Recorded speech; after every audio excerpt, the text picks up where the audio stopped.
Rusty, this was my life. I worked on the Mid-Sodor Railway, and I was a mine engine, and I went deep down in the mines to get coal. The Mid-Sodor Railway was kind of a happy place. There were many engines, and there was Duke, the oldest engine of all.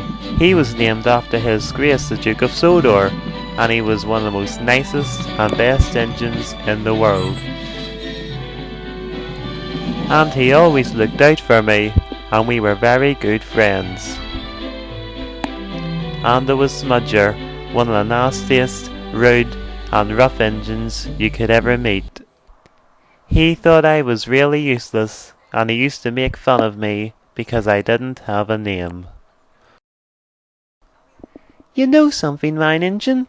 When the Mid-Sodor Railway closed down, 2 of its engines were bought by this railway. Really? Tell me their names. I might know them. I don't think you knew them, mine engine. They're now called Sir Handel and Peter Sam, but they had different names when they were in Mid-Sodor. But I just can't remember what their names were. Are you sure one wasn't called Smudger? Oh no, certainly not. They told me their names a long time ago, but I definitely don't remember them saying Smudger. Now let's get back to the rest of the story. There was a mine. It was the biggest mine on Sodor. It served the Skarloey Railway, the Mid-Sodor Railway, and the S&M Railway. It was always very busy, but an engine lived there.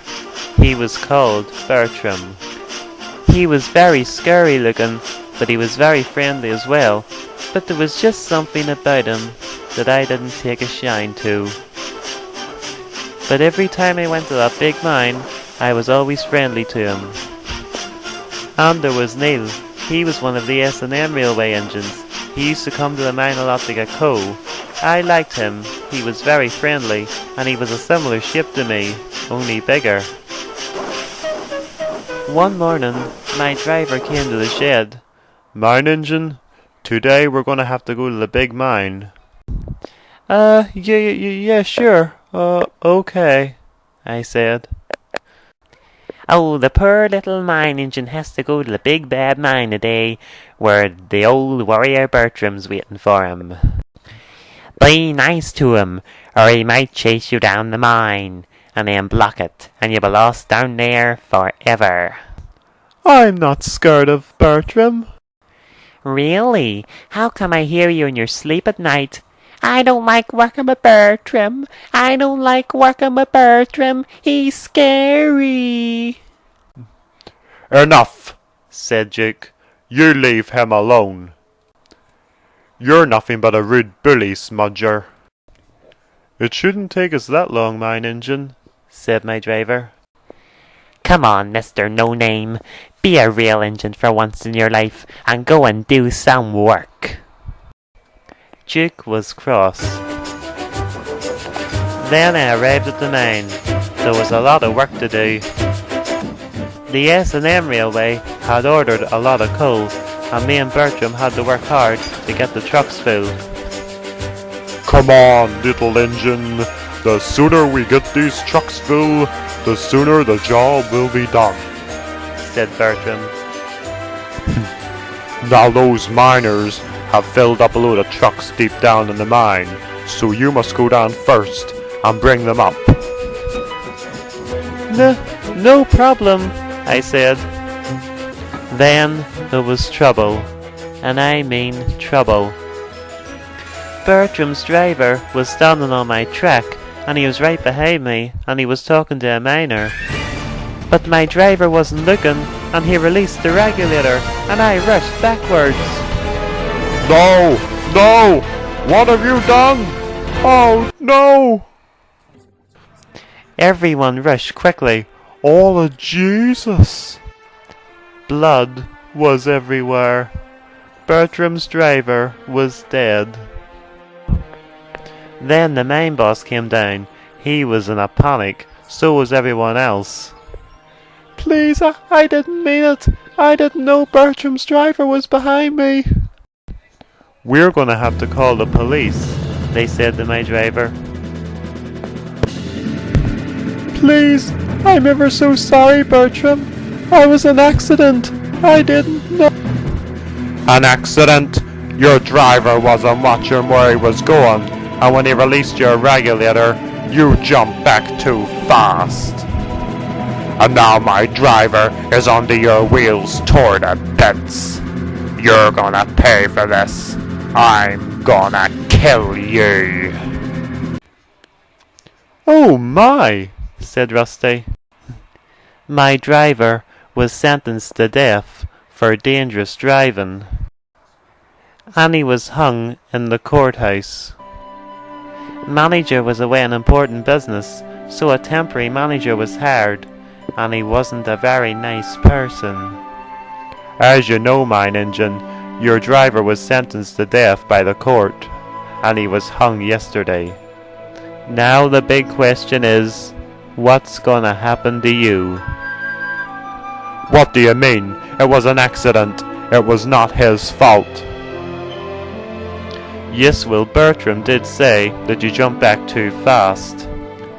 Do you know that Bertram's driver's wife and his little children have had to go into the workhouse?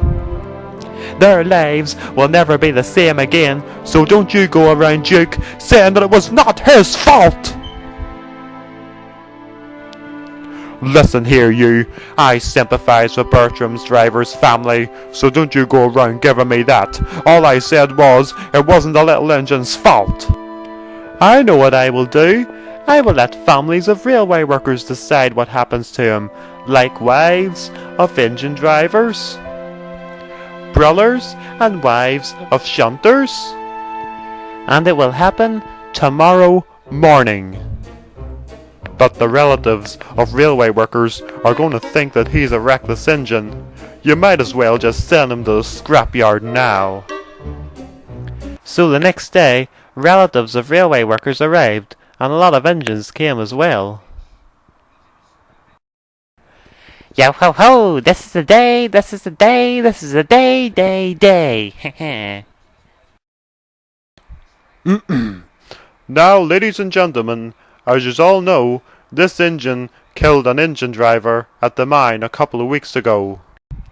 Now, should it be passed on as a fatal accident, or is this engine just a danger on the rails? That's what you must decide. Excuse me, woman, what does your husband do?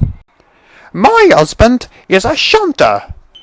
We'll just say your husband was coupling this engine to a truck, and this engine suddenly rushed backwards and done the same thing as he done to Bertram's driver. Or just say an engine driver was walking along the track to his train and got his foot caught between the sleepers, and this engine, with no care, just flattens him. It's happened in many railways before. Oh, yous all know what to do.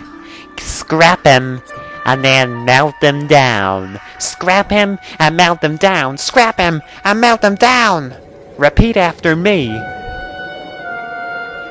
Yeah, he's got a point. Scrap him and melt him down. Yeah, scrap him, and melt him down. We don't need a dangerous engine like you on this railway, so scrap him and melt him down. A decision has been made. The next day, a man came to take me to the scrapyard. Come on, little engine. Quickly say your goodbyes. It's time to go. He shouldn't be going anywhere. When manager comes back, he's gonna be furious, said Duke. And then the little mine engine sadly left. But for a surprise to him, he found himself in the siding at a hill. Right, that's but quick. I couldn't go through with it. No one has came here for a long time, so you'll be safe here.